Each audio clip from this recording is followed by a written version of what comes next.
Little known trivia about Marvel movies. Trivia 1. The most expensive shot in Marvel history. Do you know where the most expensive shot in the history of Marvel movies comes from? Some people think it's the money-burning special effects scene when the Ancient One battles Kaecilius. When the Ancient One makes a move, space folds and buildings collapse, and the special effects are truly magnificent. Others believe it's the intense battle between Doctor Strange and Thanos on Titan, but neither of these is correct. The most costly thing in Marvel so far is not the special effects production, but the funeral of Iron Man in Avengers Endgame. In this scene, the actors just need to stand still. But for Marvel to gather so many big-name stars for shooting on the same day, the cost paid is far beyond what the special effects budget can compare to. Trivia 2. The secret of Vision's vibranium body. In fact, Vision's vibranium body needs to be actively activated. In Captain America: Civil War, Vision and Hawkeye had an argument and then fought. During the process, you can see that Vision actively changes the density of his body. When Hawkeye punches back, Vision increases the density of his body. To show this detail,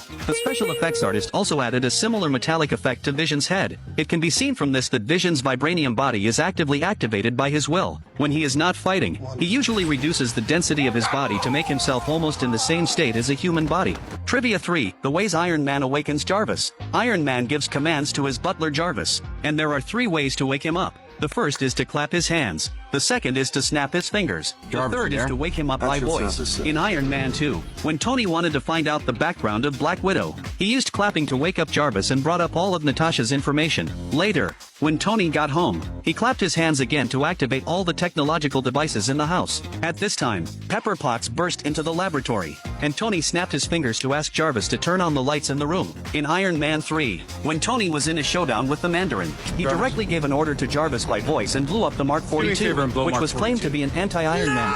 Trivia 4. The punching power of Captain America. How much force can Captain America's punch generate? The answer is 1346 newtons. In Captain America: Civil War, Iron Man and Captain America completely broke up, and when they were fighting, Tony quickly analyzed Captain America's fighting pattern. If you stretch and enlarge the shot, you can see that the screen shows the impact force of each of Captain America's punches, and the maximum value is 1346 newtons. In reality, the force-bearing limit of an ordinary person's sternum is only about 1000 newtons, so Captain America's punch can definitely be fatal. And this is surely not his limit.